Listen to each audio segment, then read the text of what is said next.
In the top stories, financing secured for new hospital. Barbados celebrates 57th independence, and Israel and Hamas extend truce for 7th day.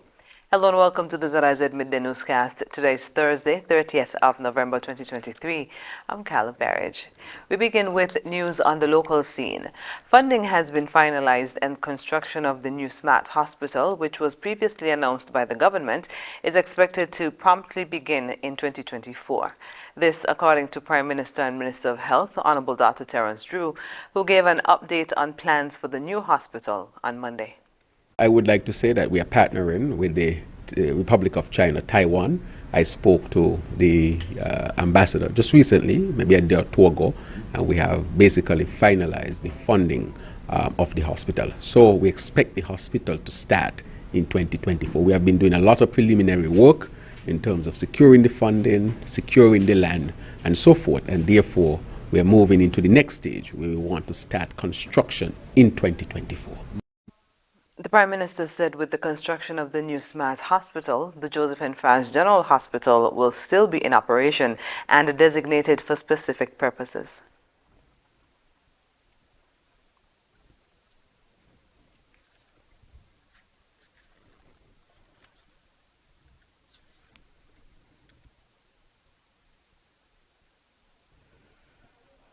Earlier this year, the Prime Minister announced that the government had identified a plot of land adjacent to Ross University in West Farm for the construction of the new hospital. The St. Christopher Air and Seaports Authority, SCASPA, is continuing rehabilitation work on the apron at the Robert L. Bradger International Airport. In a press release, SCASPA said that the project is to rectify severe cracks on the apron and connect commercial taxiways Bravo and Charlie. This should improve the operational efficiency and safety of the airport for a smoother passenger and industry experience. A site visit was conducted on Tuesday, and present were Prime Minister of St. Kitts and Nevis, Honorable Dr. Terence Drew, Minister of Tourism and SCASPA, Honorable Masha Henderson, Chairman of the Board of Directors of SCASPA, Jonathan Bass, and Officer in Charge at SCASPA, Vaughn Woodley. SCASPA says it is committed to elevating its operational standards and looks forward to the positive impact of the project. The government of St. Kitts and Nevis and the St. Kitts Electricity Company Limited, SCELEC, have executed an amended power purchase agreement (PPA) with project developer Solec Power Limited for the largest solar PV and battery energy storage project in the Caribbean. The project, scheduled for completion in 2025, will provide St. Kitts with 35.7 megawatts of solar capacity and 43.6 megawatt hours of battery storage for the delivery of clean, renewable, and reliable energy for 25 years. With the execution of the amended PPA having a reduced fixed power purchase price, SCELEC is now set to save approximately $200 million over the life of the PPA when compared to power generated by diesel power generation. The project is completely financed with an $80 million investment in private capital investment, including debt financing being provided by CIBC First Caribbean International Bank, requiring no capital outlay by SCELEC or the government of St. Kitts and Nevis. Solec Power Limited, the project developer, is a joint venture of Leclanche, Switzerland, and Solwid Limited, Canada. Close to 200 local jobs are expected to be created during the construction and installation of the solar PV and BESS project, while utilizing approximately $10 million in local goods and services. Construction is slated to begin in the second quarter of 2024, with the provision of solar energy power to SCELEC in 2025. And we're moving now to news on the regional scene. All is set for today's Independence Day celebrations in Barbados, with Barbadians showing great interest in the event. The pomp and pageantry will take on a different feel as it moves to a new location. The parade from the Usain Bolt complex to Carlton Blackrock is expected to provide for a great spectacle. Wendy Burke has more. 57 years of independence being celebrated as Barbados moves into its second year as a republic. This was a journey started by the Right Excellent Errol Walton Barrow, the father of independence. And this year, Barbados has a new testament to its legacy, that of the new monument in National Heroes Square.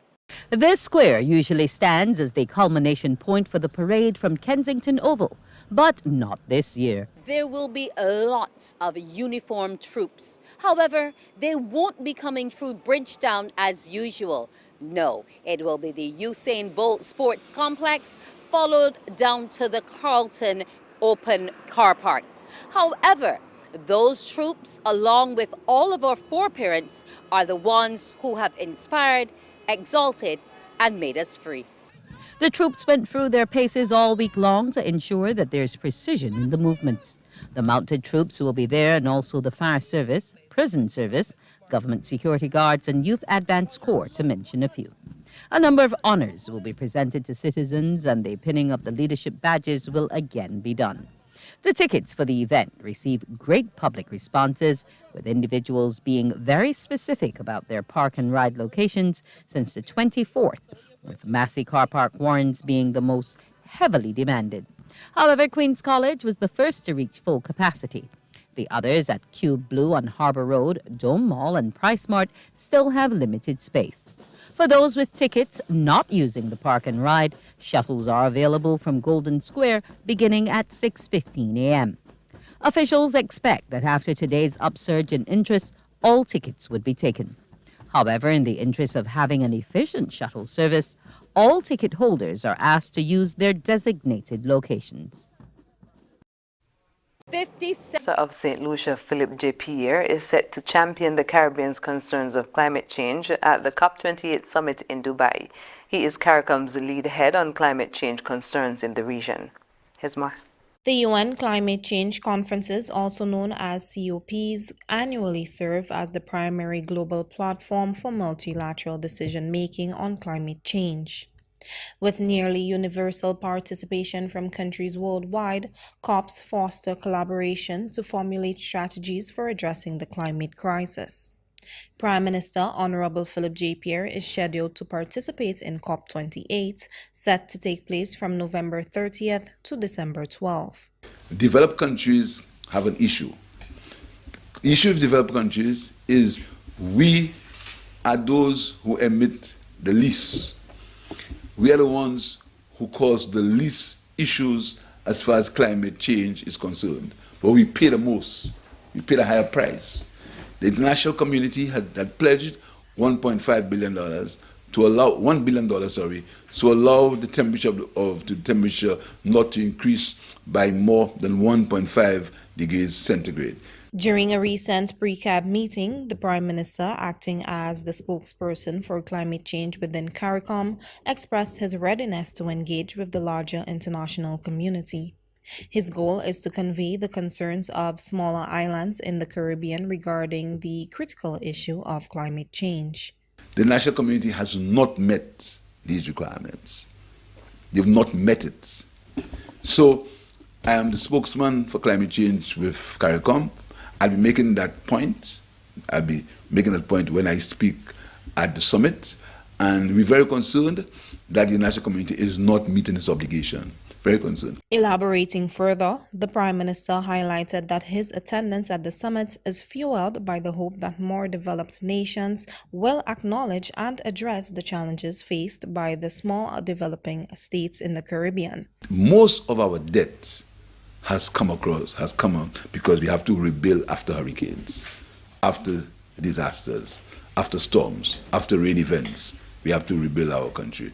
So we are going to COP with a mission, with a plea, hoping that the developed world listens to us. Prime Minister Honorable Philip J. Pierre remains steadfast in his role as a prominent advocate against climate change, emphasizing its impact not only on St. Lucia, but also on the wider Caribbean region. Kira St. Rose, NBC Prime. And we move now to news on the international scene.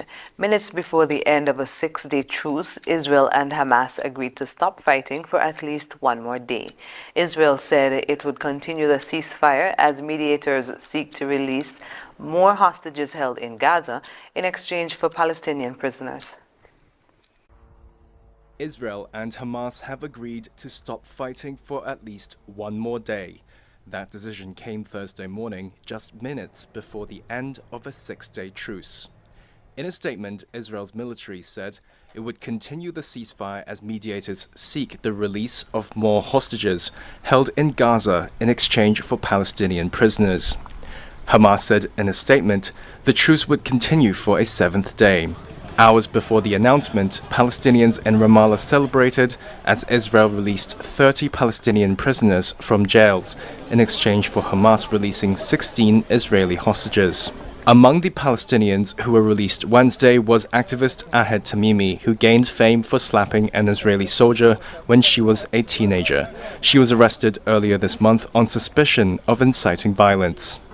Similar scenes of jubilation were seen in southern Israel as some of the Israeli hostages who were captured by Hamas militants on October 7th returned home. U.S. Secretary of State Antony Blinken arrived in Israel on Thursday morning to discuss extending the pause in fighting. In a statement, the White House said U.S. President Joe Biden was determined to secure the release of all hostages held by Hamas after American Liat Beinin was released Wednesday. U.S. officials also want Israel to narrow its zone of combat in the event of an operation in southern Gaza to avoid the repeat of massive Palestinian civilian deaths from Israel's northern Gaza attacks. Representatives from nearly 200 countries have gathered for a fortnight of negotiations chaired by the United Arab Emirates.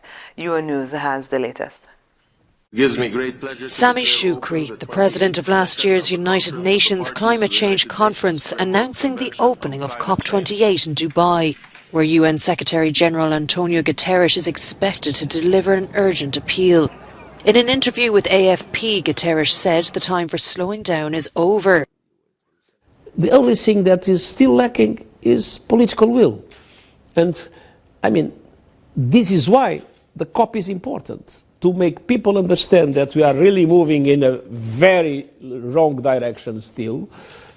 We are heading, if nothing happens, to 3 degrees, and 3 degrees would be a total disaster.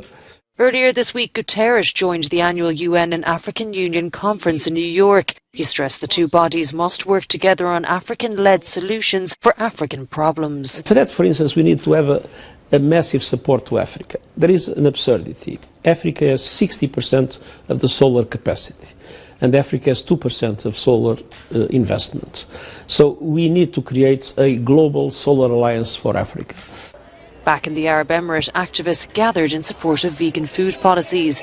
According to researchers, people who follow a plant-based diet generate 75% less greenhouse gas emissions a day than their meat-eating counterparts. And now for the weather. Present weather is fair. Temperature is 29 degrees Celsius or 84 degrees Fahrenheit. Winds are east-northeast at 8 to 16 miles per hour. Seas are 1 to 1.5 meters or 3 to 5 feet. The weather forecast for today predicts partly sunny skies with a 10% or a slight chance of passing showers. Tonight is expected to be partly cloudy with a 40% or a moderate chance of passing showers. Sunset today will be at 5:35 p.m. Sunrise tomorrow will be at 6:24 a.m. And that brings us to the end of the ZIZ Midday Newscast. Join us this evening for these stories and more in detail. Thank you for joining us. I'm Carla Barrage.